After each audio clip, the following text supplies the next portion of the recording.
राष्ट्रपिता महात्मा गांधी ने भारत छोड़ो आंदोलन का शंखनाद कर पूरे राष्ट्र को साम्राज्यवादी शासन की बेड़ियों से मुक्त कराने के लिए समस्त देशवासियों को एक साथ खड़े होने का आह्वान किया था।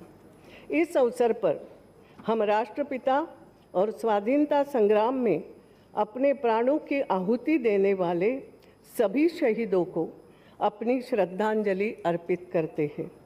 अब सभा स्वाधीनता सेनानियों की पुण्य स्मृति में थोड़ी देर मौन खड़ी रहेगी।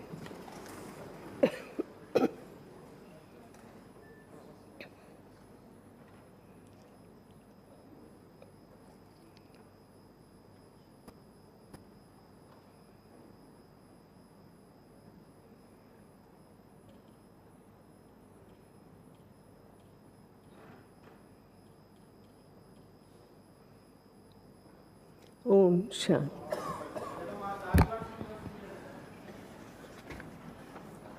यस,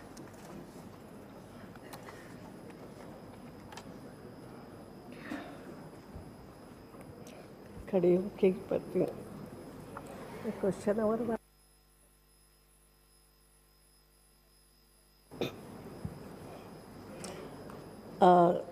सदस्यगण, आज 9 अगस्त है। भारत छोड़ो आंदोलन के आज 75 वर्ष पूरे हो गए हैं। हमारे लिए बहुत ही महत्वपूर्ण अवसर है और इसलिए मुझे लगता है अभी साधारणतः पहले हम प्रश्नकाल चलाते हैं, लेकिन ये जो भावना है 75 वर्ष की हम सभी के मन में, और इसलिए आज प्रश्नकाल न चलाते हुए एक special occasion we can say हम इसी बात पे कुछ अपनी भावनाएं हर कोई व्यक्त कर सके, इसलिए हम ये समय निर्धारित करते शुरू करते हैं। भारत की आज़ादी के 70 वर्ष पूर्ण होने एवं स्वतंत्रता संघर्ष के सबसे महत्वपूर्ण पड़ाव भारत छोड़ो आंदोलन के 75 वर्ष पूर्ण होने पर उन क्षणों को सभा के सभी सदस्य एवं समस्त देशवासियों के साथ पुनः स्मरण करते हुए मुझे गर्व की अनुभूति हो रही है। हमारे स्वतंत्रता आंदोलन के इतिहास में सन 1942 में इसी दिन राष्ट्रपिता महात्मा गांधी ने ऐतिहासिक भारत छोड़ो आंदोलन शुरू करने का आह्वान करते हुए भारत से अंग्रेजों की सुव्यवस्थित वापसी की मांग की, जिसने विदेशी हुकूमत की नींव हिला दी, जिसके कारण हम विदेशी शासन से अपनी मातृभूमि को आज़ाद करा सकें। यद्यपि भारत छोड़ो आंदोलन स्वतंत्रता से पूर्व अंतिम आंदोलन था, पर भारत में स्वतंत्रता के लिए किए गए आंदोलनों का इतिहास बहुत लंबा है।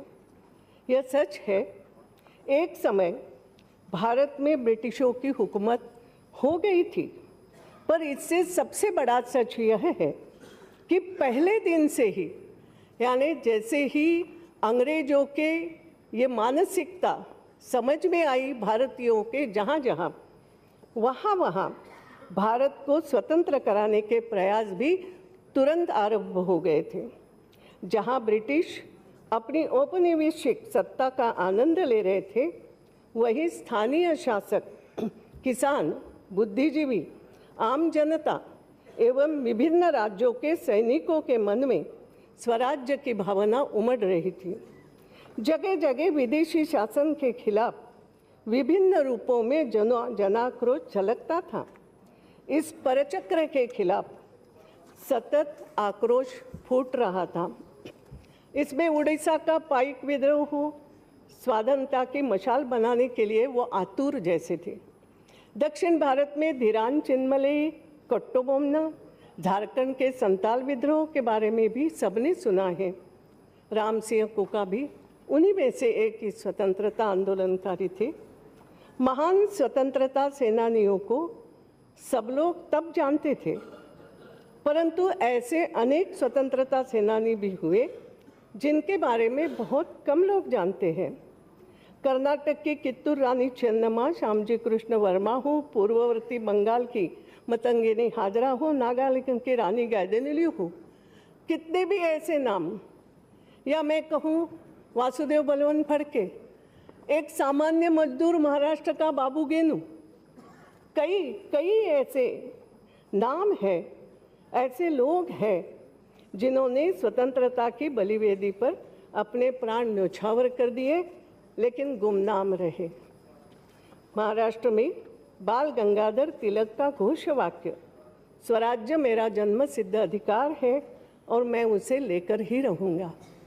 वहाँ से जो शुरुआत होती है तो गांधी जी का जो कथन था, let every Indian consider himself to be a free man, सब ये भावना करें, जो उन्होंने अगस्त क्रांति के समय दिया।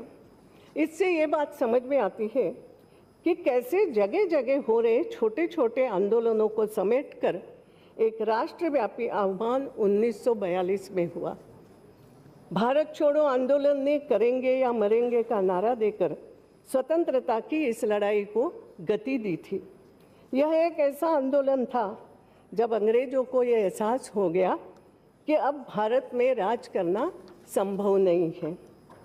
मैं पटना के सचिवालय में तिरंगा फहराने वाले उन वीर शहीदों के साहस, आत्मत्याग और बलिदान का स्मरण करते हुए अत्यंत द्रवीभूत हूँ, जिन्होंने ब्रिटिश पुलिस की गोलियों की परवाह न करते हुए सचिवालय पर तिरंगा फहराकर भारत की स्वतंत्रता की पूर्व उद्घोषणा कर दी। ऐसी ही साहसिक घटनाएं देश के अन्य शहर, मुंगेर हो, मुर्शिदाबाद हो, सतारा हो, बलिया हो, ऐसे अनेक छोटे शहरों में कई इलाकों ने अपने आप को ब्रिटिश स्वातंत्र्य शासन से स्वतंत्र घोषित कर दिया था। 8 अगस्त 1942 की देर शाम मुंबई के गवालिया टैंक मैदान की बैठक में भारत छोड़ो आंदोलन प्रस्ताव पेश हुआ। उसी रात्रि को अंग्रेजों भारत छोड़ो के प्रस्ताव पर सर्वसम्मति से मुहर लग गई। 90 मिनट के अपने भाषण में महात्मा गांधी ने स्पष्ट कर दिया था कि करेंगे या मरेंगे। ब्रिटिश सरकार ने आधी रात में एक के बाद एक धरपकड़ शुरू कर दी। व्यापक गिरफ्तारियों से राष्ट्र हतप्रभ जरूर हुआ, लेकिन मृत नहीं हुआ, जीवित थी भावना। और भारत छोड़ो आंदोलन की सबसे बड़ी सफलता यह थी कि इस आंदोलन ने देश के बुद्धिजीवी वर्ग के साथ साथ गांव देहात के करोड़ों किसान, मजदूर और नौजवानों की चेतना को झकझोरा एवं उनको प्रत्यक्ष रूप से इस स्वतंत्रता संग्राम से जोड़ा था।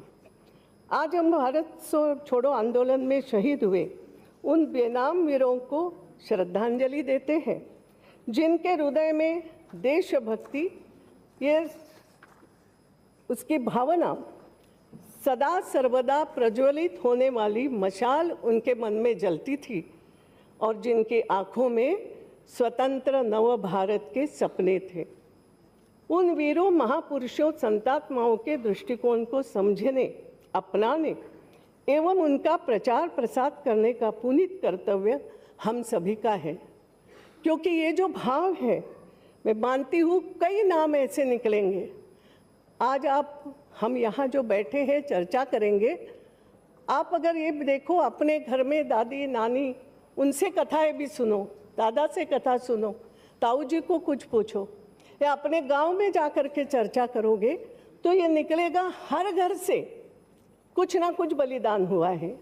हो सकता है कि किसी ने क्रांतिकारियों को बचाने के लिए अपना घर बेच दिया हो, बलिदान नहीं दिया हो मगर अपना घर बेच दिया, सर्वस्व समर्पण कर दिया।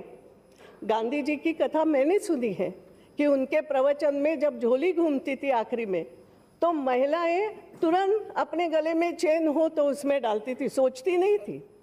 ये भी एक प्रकार से सर्वस्व का दान सामान्य से सामान्य व्यक्ति ने उस समय किया है। यानी एक प्रकार से हर घर में ये भाव उस समय थे, ये होता था। मैं तो कहूँगी उस समय होता था ऐसा नहीं, आज भी है। हमें जगाना पड़ेगा क्योंकि मैंने अपने आँखों से देखा। एक बात आपको बताना चाहूँगी कि ये तो मैंने उस समय सुना, एक महिला को जब कहा गया कि उस समय केसरी पर प्रतिबंध था, मैं भाव बताती हूँ, केसरी पर प्रतिबंध, मेरे गांव में ही चर्चा थी। मुझे ही दादी नानी ने कहा कि केसरी पर प्रतिबंध लग गया, अब केसरी घर पे आएगा कैसा। आप जो महाराष्ट्र के उनको भी मालूम है, केसरी पढ़ना एक ऐसा भाव था घर घर में, क्योंकि उसमें जो लिखा भी जाता था उसमें एक भाव था। अग्रलेख लिखते समय लोकमान्य तिलक को जब ये संदेश आया कि आपके पुत्र की मृत्यु हो गई है, अग्रलेख लिखने से इधर से उधर भी न देखते हुए उन्होंने एक ही वाक्य बोला था, चलो स्वतंत्रता संग्राम के इस होम में मेरे घर का एक कंडा समर्पित हो गया। गौरी शब्द का था एक कंडा, ये भाव से लिखा जाता था। और इसलिए मुझे मालूम है कि केसरी पर जब प्रतिबंध लगाया ब्रिटिश शासन ने कि नहीं कोई पढ़ेगा, तब एक घर में चर्चा चल रही थी। वो शासकीय, आज के शासकीय नौकरशाहों को भी समझना चाहिए। ये हुआ कि मैं तो शासकीय नौकर हूँ, सर्विस करता हूँ, मध्यम वर्ग का व्यक्ति, और घर में चर्चा शुरू हो गई, अब क्या करेंगे, कैसे लगाएंगे केसरी, कैसे पढ़ेंगे। और लगाना यानी खरीदना है, क्योंकि वो भी एक प्रकार से मदद, फ्री में नहीं लेना है। और तब ये जब चर्चा शुरू हो गई, घर में जो महिला थी उसने कहा उसमें क्या बात है, आप अपने नाम से मत लो, मेरे नाम से तो केसरी आ ही सकता है। घर में दूसरी बात शुरू हो गई, आप तो पढ़ी लिखी हो ही नहीं, तो बोले तो क्या होगा, आप पढ़ के सुना दो, मगर मेरे नाम से इस घर में केसरी आएगा। ये भाव घर घर में भाव था, मगर ये भाव मरा भी नहीं है आज। मैं जो दूसरी बात आपको कहना चाहूँगी, थोड़ा लंबा जरूर है, ये भाव मरा नहीं है।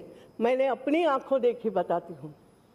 स्वातंत्र्य वीर सावरकर, किसी किसी को उस पर भी प्रश्न चिन्ह लगते हैं, मगर जो भाव है, उन्होंने जो एक प्रकार से सर्वस्व होम किया था।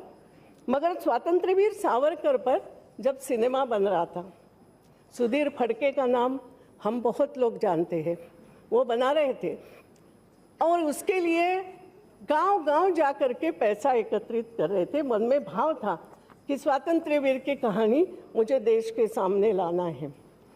और मैंने आंखों देखी बताती हूँ, मेरे इंदौर में भी आए थे, इंदौर में आए थे, उन्होंने सभा भी ली, उनका कार्यक्रम हुआ, और कार्यक्रम के बाद उन्होंने कहा मैं सावरकर पर सिनेमा बनाना चाहता हूँ, पिक्चर बनाना चाहता हूँ, मैं गांव-गांव जा रहा हूँ, धन संग्रह कर रहा हूँ, और आप जो भी कुछ मुझे दे सके दे दो। जो दे सकते थे हर एक ने कुछ ना कुछ डिक्लेयर किया, किसी ने चेक दिया, किसी ने कुछ किया। एक सामान्य घर की महिला उस समय आई, मैं देखती रहेगी कि ये क्या करेगी।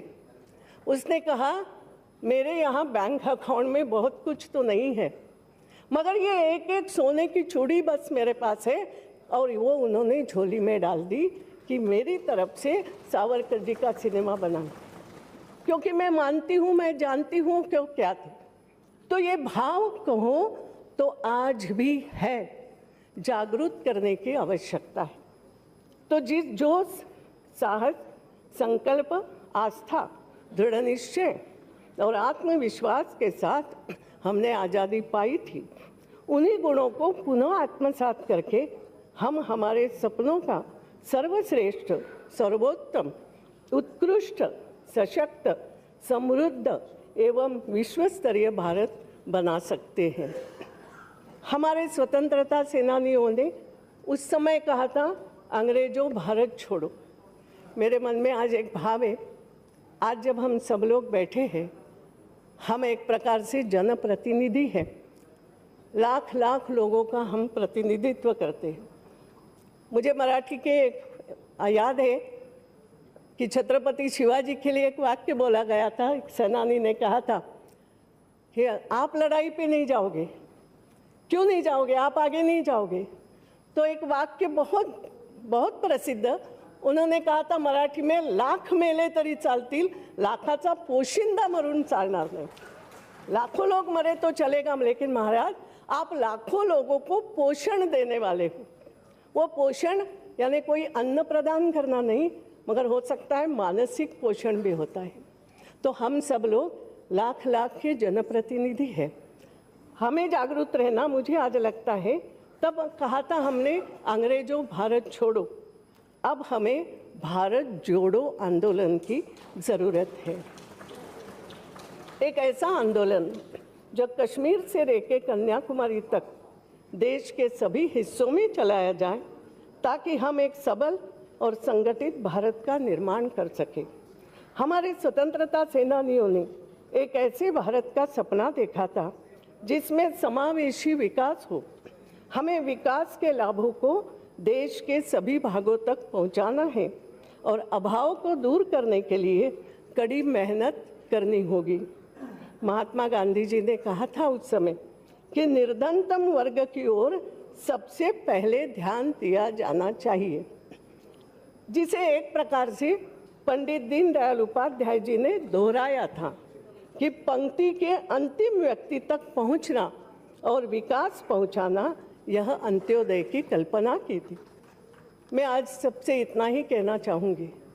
आज यहाँ हम विचार करेंगे, अपनी अपनी बात हम यहाँ रखेंगे, उसमें ये भाव हम सब लोग रखें कि हम राष्ट्र के लिए कुछ बोल रहे हैं। एक दिन हम ये सब कुछ एक उन्नत हो करके हम अपने आप को उन्नत करेंगे, हमारे अपने विचारों को उन्नत करेंगे, तो ही हम लाखों के प्रतिनिधि कहलाने लायक रहेंगे। और इसलिए मैं इतना ही कहूँगी कि आज हम एक बात ध्यान रखें। लोकमान्य तिलक ने उस समय कहा था की स्वराज्य माझा जन्मसिद्ध अधिकार आहे, तो मी मिळवीनच। स्वराज्य मेरा जन्मसिद्ध अधिकार है और मैं उसे लेके रहूँगा। आज हमें एक बात सोचना आवश्यक हो गई है और हम सब सोचें कि स्वराज मेरा परम कर्तव्य है और मैं उसे पूरा करूँगा ही। इस भावना के साथ मैं आप सबसे निवेदन करूँगी कि हम अपने अपने विचार इस विषय पर रखें। और उसके बाद सबसे आखिरी में, मुझे मालूम है कुछ लोगों के मन में एक भाव है, आज एक कोई ऐसी घटना भी हो गई है, मगर मैं वो महिला गृहिणी के नाते आपको कहती हूँ कि कई बार हमने ये भी देखा है, घर की गृहिणी कहती है सब दुखों को एक साथ बाजू में रखो, अभी बाजू में रखो, और दुख को बाजू में रख करके अपने पूरे कुटुंब का विचार को अगर कुछ आवश्यक है, वही मैं आज कहूँगी कि पूरे राष्ट्र का विचार पहले हमें करना है। अपना दुख अपने पास है, उसको व्यक्त करेंगे ही। तो हमारी इस चर्चा के बाद हम आज राष्ट्र के लिए भी एक प्रकार का एक संकल्प भी लेंगे, और इस संकल्प के साथ जो आने वाले, मुझे लगता है आज हम 75 भी मना रहे हैं। अंग्रेजों को हमने कहा भारत छोड़ो, मगर किस लिए कहा? स्वतंत्रता तो मिली 5 साल बाद 47 में, तो आने वाले 5 साल में हम क्या कर रहे हैं जब वो स्वतंत्रता की 75 भी आएगी, इसके लिए संकल्प करना पड़ेगा। मैं चर्चा के लिए आप सबको आमंत्रित करती हूँ।